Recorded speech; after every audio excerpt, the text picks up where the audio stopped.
മലബാറിലെ പ്രസിദ്ധമായ കുഞ്ഞിമംഗലം കടാങ്കോട് തറവാട്ടിലാണ് ഈ കഥ നടക്കുന്നത്.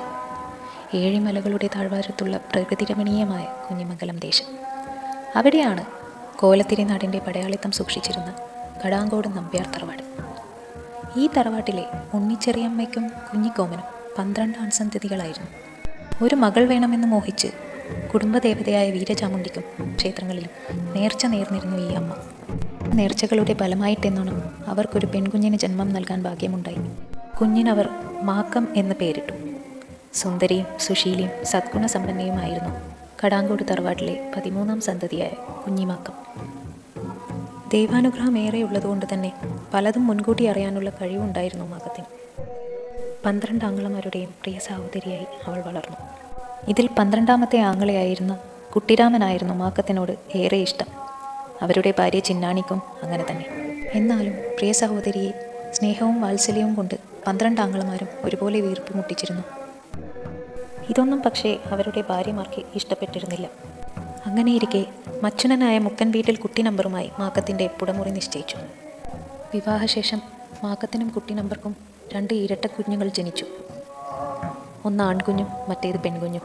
അവരെ ചീരവും ചാത്തുവും എന്ന് നാമകരണം ചെയ്യുകയും ചെയ്തു. അമ്മയുടെ 2 വാത്സല്യനിധികൾ. കളരിയിലും പയറ്റിലും അഗ്രഗണ്യനായിരുന്നു ചാത്തു. കുട്ടികൾ ഉണ്ടായതിനു ശേഷവും മാക്കം തറവാട്ടിൽ തന്നെ താമസം തുടർന്നിരുന്നു. ആങ്ങളമാർ മാക്കത്തിനോടും മക്കളോടും കാണിക്കുന്ന സ്നേഹം നാത്തൂന്മാർക്ക് സഹിക്കാവുന്നതിനും അപ്പുറമായിരുന്നു. അങ്ങനെയിരിക്കെ ഒരു നാൾ കോലത്തിരി നാട്ടിൽ യുദ്ധം കുറിക്കുകയുണ്ടായി. കോലത്തിരി നാടിൻ്റെ പടനായകന്മാരായിരുന്നല്ലോ മാക്കത്തിൻ്റെ പൊന്നാങ്ങളമാർ. അതുകൊണ്ട് അവർക്ക് പടക്കിറങ്ങേണ്ടി വരികയും ചെയ്തു. മാക്കത്തിനെ ഇത് അറിയിക്കുകയും പടപൊരുതി വിജയിച്ചാൽ കോട്ടയം വിളക്ക് കാണാൻ ഒരുമിച്ച് പോകാമെന്ന് വാക്കുകൊടുക്കുകയും ചെയ്തു ആങ്ങളമാർ. തൻ്റെ പൊന്നാങ്ങളമാരെക്കുറിച്ചോർത്ത് ഭയവും വിഷമവും ഉണ്ടായിരുന്നെങ്കിലും അവർ വിജയിച്ചു വരുവാനായി മാക്കം മനസ്സിൽ പ്രാർത്ഥിച്ചു. ആങ്ങളമാർ പടയ്ക്ക് പുറപ്പെടും മുമ്പ് കുടുംബദേവതയ്ക്ക് അന്ത്യദീപം മുടക്കരുതെന്ന് പറഞ്ഞിരുന്നു മാക്കത്തിനോട്. എണ്ണ തീരാനായെന്ന് അപ്പോഴാണ് മാക്കം ഓർത്തത്. അങ്ങനെയെങ്കിൽ പറമ്പോക്കനെമ്മാനോട് എണ്ണ എത്തിക്കാൻ പറയാമെന്ന് ആങ്ങളമാർ മാക്കത്തിനോട് പറഞ്ഞു. അങ്ങനെ ഒരു ദിവസം വാണിയനെമ്മാൻ കടാങ്കോട് തറവാട്ടിൽ വന്നു. എണ്ണ കൊണ്ടുവന്നെന്ന് വിളിച്ചു പറഞ്ഞിട്ടും ആരും പുറത്തേക്ക് വന്നില്ല. ഇത് കേട്ട മാക്കം പറഞ്ഞു, തീണ്ടാരിയാണ്, അതിനാൽ തന്നെ അകത്തേക്ക് കയറി വാതിക്കൽ വെച്ച് മടങ്ങിക്കൊള്ളൂ എന്ന്. പക്ഷേ ഇതൊക്കെ കണ്ടും കേട്ടും ഉള്ളിൽ തന്നെ ഉണ്ടായിരുന്നു മാക്കത്തിൻ്റെ നാത്തൂന്മാർ. എണ്ണപ്പാത്രം വെച്ച് മടങ്ങുന്ന വാണിയനമ്മാനെ കണ്ട് നാത്തൂൻ പുറത്തേക്ക് വന്നു. മാക്കത്തിനെയും വാണിയനമ്മാനെയും ചേർത്ത് പഴി പറഞ്ഞു തുടങ്ങി. അങ്ങനെ പടപൊരുതി ജയിച്ചു തിരിച്ചു വരുന്ന പൊന്നാങ്ങളമാരോട് മാക്കത്തിനെയും വാണിയനമ്മനെയും പറ്റിയുള്ള ആ രഹസ്യം പറഞ്ഞു കൊടുത്തു. ഇത് കേട്ട ആങ്ങളമാർ തൻ്റെ പ്രിയ സഹോദരി പിഴച്ചുപോയല്ലോ, തറവാടിൻ്റെ പെരുമ നഷ്ടമായല്ലോ എന്ന് കരുതി ഒരേ സമയം ദേഷ്യവും വിഷമവും പൂണ്ടുനിന്നു. അങ്ങനെ അവർ തൻ്റെ പ്രിയ സഹോദരിയെ ഇല്ലാതാക്കാൻ തീരുമാനിക്കുന്നു. എന്നാൽ മാക്കത്തിനെ ഏറെ സ്നേഹിച്ചിരുന്ന കുട്ടിരാമൻ ഇതിനൊന്നും കൂട്ടുനിന്നില്ല. ആങ്ങളമാർ മാക്കത്തിനെ കൊല്ലാനുള്ള പദ്ധതികൾ ആലോചിച്ചുകൊണ്ടിരുന്നു. അങ്ങനെ മാക്കത്തിനെയും കൂട്ടി കോട്ടയം വിളക്ക് കാണാൻ പോകാൻ തീരുമാനിക്കുന്നു. എല്ലാം മുൻകൂട്ടി അറിയാൻ കഴിവുണ്ടായിരുന്ന മാക്കത്തിന് ഇതൊരു മടങ്ങി വരവില്ലാത്ത യാത്രയായിരിക്കുമെന്ന് ഉറപ്പുണ്ടായിരുന്നു. അതിനാൽ തന്നെ പോകും മുൻപ് തൻ്റെയും മക്കളുടെയും വസ്ത്രങ്ങളെല്ലാം കൂട്ടിയിട്ട് കത്തിച്ചു.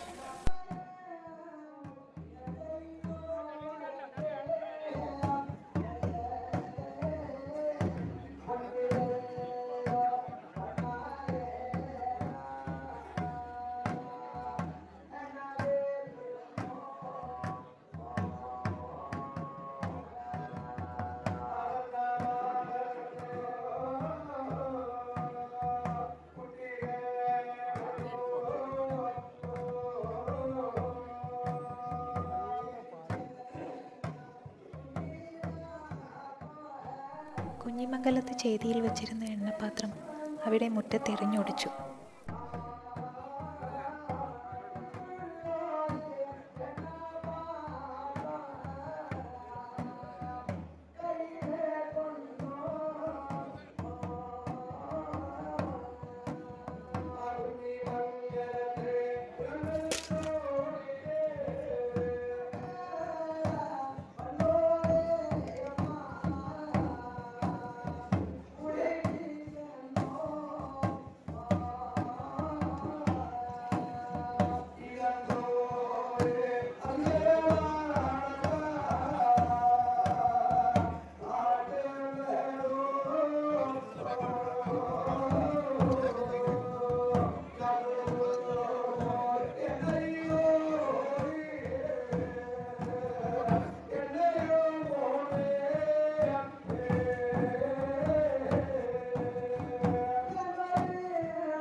ഒരു കാശിമാലയൊഴികെ മറ്റെല്ലാ ആഭരണങ്ങളും തറവാട് വളപ്പിലെ മണിക്കുളത്തിലെറിഞ്ഞു.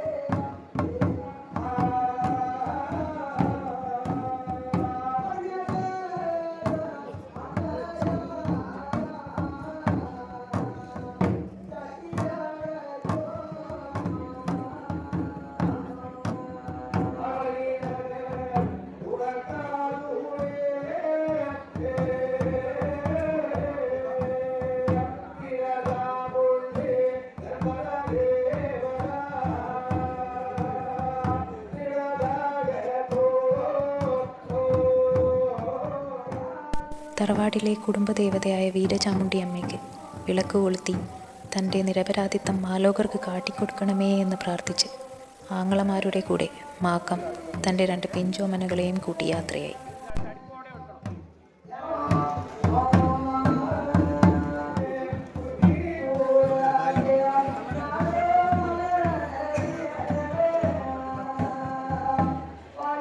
വഴിയിൽ വേട്ടയ്ക്കൊരു മകൻ, ചെറുകുന്നമ്മ, മാടായിക്കാവിലമ്മ, കളരിവാതിക്കൽ ഭഗവതി, കടലായി കൃഷ്ണൻ, അങ്ങനെ വഴിയിലുള്ള എല്ലാ ക്ഷേത്രങ്ങളിലും കയറിയിറങ്ങി പ്രാർത്ഥിച്ച് യാത്ര തുടർന്നുകൊണ്ടേയിരുന്നു.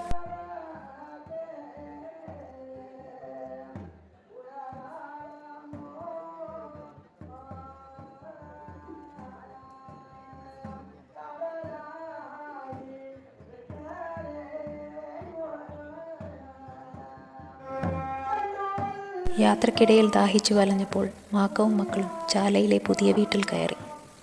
അവിടുത്തെ അമ്മയോട് കുടിക്കാനിത്തിരി വെള്ളം കിട്ടുമോ എന്ന് ചോദിച്ചു. കാച്ചി തണുപ്പിച്ച പാലിരിപ്പുണ്ട്, അത് തരാമെന്ന് പറഞ്ഞ് അവർക്കതെടുത്തു കൊടുത്തു. അവിടുന്ന് പാൽ കുടിച്ച് മടങ്ങും നേരം തൻ്റെ കഴുത്തിലുണ്ടായിരുന്ന കാശിമാല ആ പാത്രത്തിലിട്ട് അവിടുത്തെ അമ്മയുടെ കയ്യിൽ കൊടുത്തു.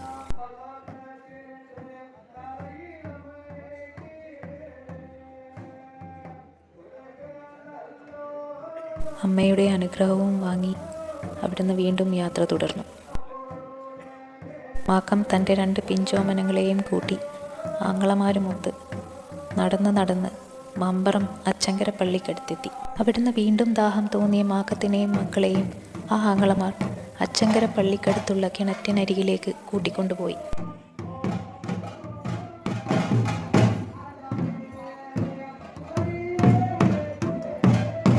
കിണറ്റിനരികിലെത്തിയപ്പോൾ മൂത്താങ്ങള പ്രിയ സഹോദരിയോട് നട്ടുച്ചയ്ക്ക് നക്ഷത്രം ഉദിച്ചത് കണ്ടോ മാക്കേ എന്ന് പറഞ്ഞതും ആകാശത്തേക്ക് നോക്കിയ മാക്കത്തിനെയും അവരുടെ 2 പൊന്മക്കളെയും കഴുത്തറുത്ത് കൊന്ന് കിണറ്റിലേക്കിട്ടു.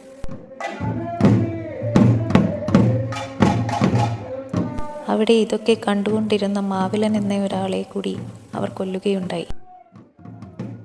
അങ്ങനെ കൊല ചെയ്ത് കുഞ്ഞിമംഗലത്തേക്ക് അവർ മടങ്ങി. പക്ഷെ അവിടെ അവരെ കാത്തിരുന്നത് സംഹാരരുദ്രയായ മാക്കമായിരുന്നു. പ്രതികാരത്തിൽ കടാങ്കോട് തറവാട് കത്തിച്ചാമ്പലാക്കാൻ ഒരുങ്ങി മാക്കം.